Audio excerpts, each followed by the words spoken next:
Picture this. It is Easter Sunday, April 26th, 1478. The ruling elite of Florence is packed inside the cathedral. The priest raises the communion bread. Thousands bow their heads.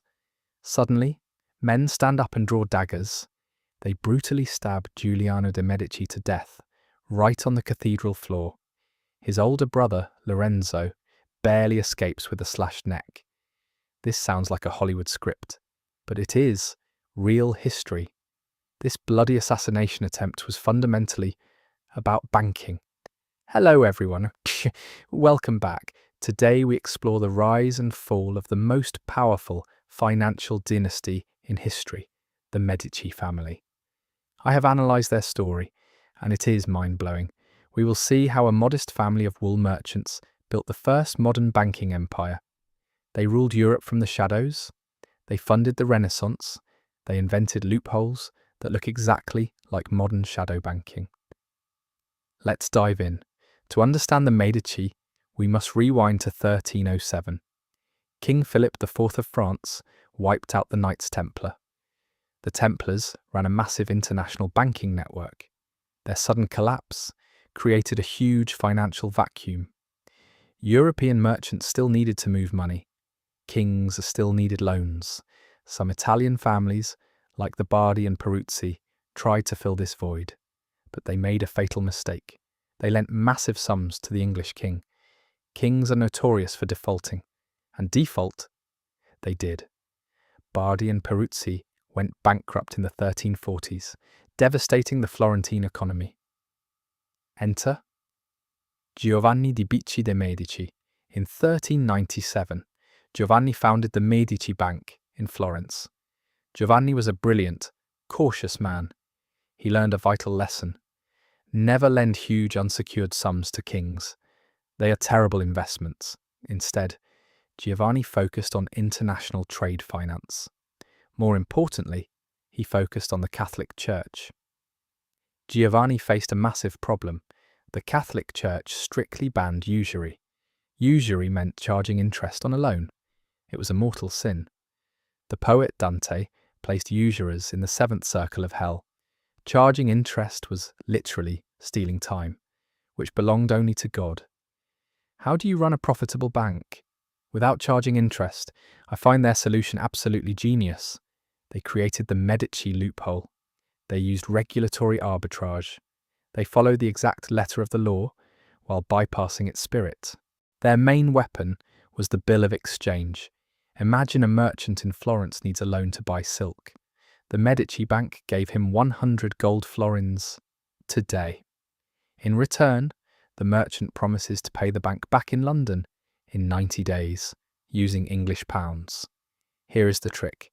The exchange rate between the florin and the pound was not fixed. The bank built a hidden fee into the exchange rate. After 90 days, the bank collected a guaranteed profit. Sometimes this spatial spread yielded a 20% annual return. Legally, it was not a loan, it was a currency exchange. Because currency exchange involved risk, church theologians allowed it. The Medici laundered usury into legitimate profit. They also invented discretionary deposits. Wealthy elites deposited cash with the Medici. The bank never promised a fixed interest rate, which was a sin. Instead, the bank paid a voluntary gift every year. Because the gift was at the banker's discretion, it was perfectly legal.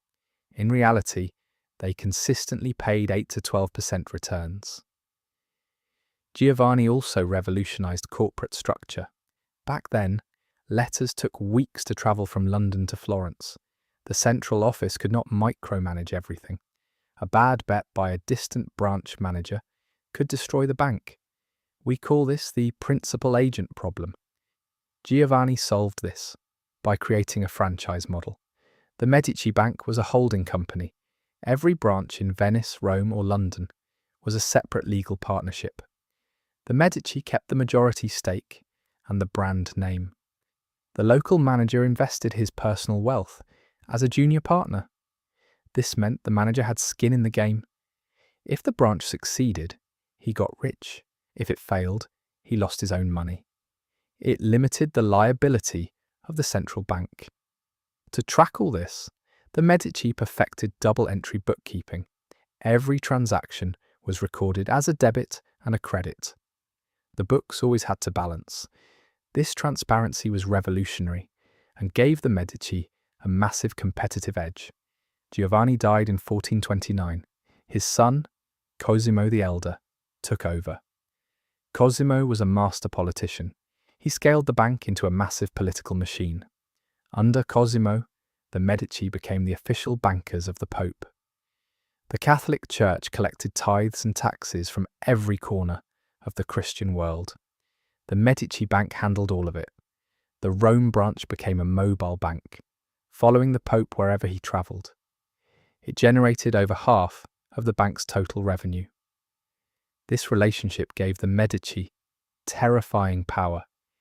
If a merchant refused to repay a debt, the bank asked the Pope to step in. The Pope would threaten the debtor with excommunication. Let that sink in. Medici used the threat of eternal damnation as a debt collection tool. Cosimo also captured the alum market. Alum was a vital chemical for textile manufacturing. When huge alum deposits were found in papal territory, the Medici formed a cartel. The Pope banned Christians from buying Turkish alum to protect the Medici monopoly. This was ultimate regulatory capture. Cosimo used this wealth to rule Florence from the shadows. He extended credit to allies and cut off enemies. He funded magnificent art and architecture to signal piety and buy public loyalty. But every golden age ends. By 1469, Cosimo's grandson Lorenzo took charge. History calls him Lorenzo the Magnificent. Lorenzo was a brilliant poet and a legendary patron of the arts. He sponsored geniuses like Leonardo da Vinci. But I must be objective here. Lorenzo was a terrible banker. He suffered from the Buddenbrooks effect.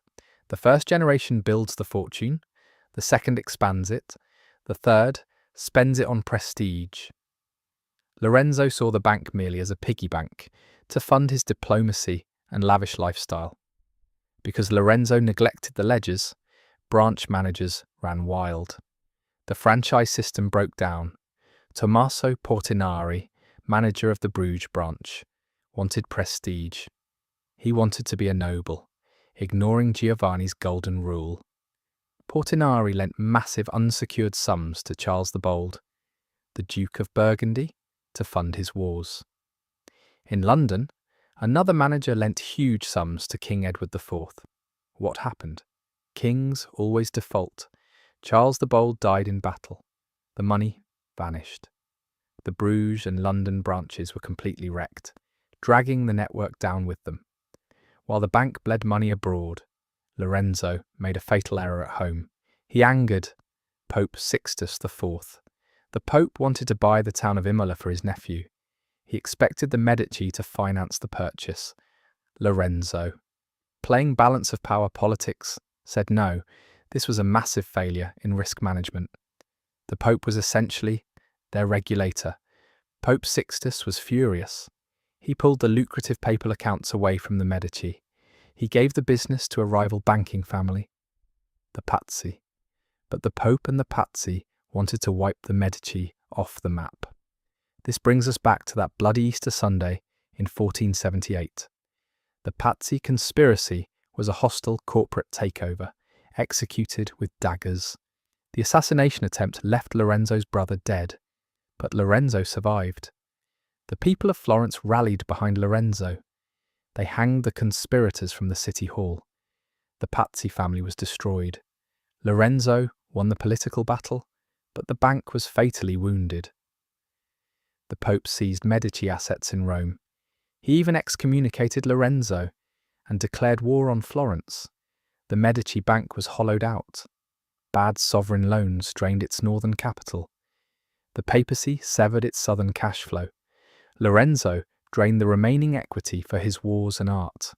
The bank had no margin of safety left. Lorenzo died in 1492, leaving a crumbling empire to his son, Piero. In 1494, the French army invaded Italy. Panic swept through Florence. The people revolted and exiled the Medici. Mobs attacked the central bank office. Branches were liquidated or seized. Less than a century after it began, the greatest bank ceased to exist. What can we learn? I find their story deeply relevant.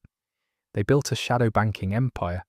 They used maturity transformation and regulatory arbitrage to bypass laws.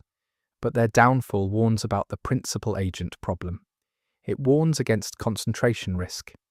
Mixing political power with private banking is a recipe for disaster. The Medici funded the Renaissance and proved that he who controls capital holds more power than he who holds the sword. Thank you for watching. Subscribe and see you next time.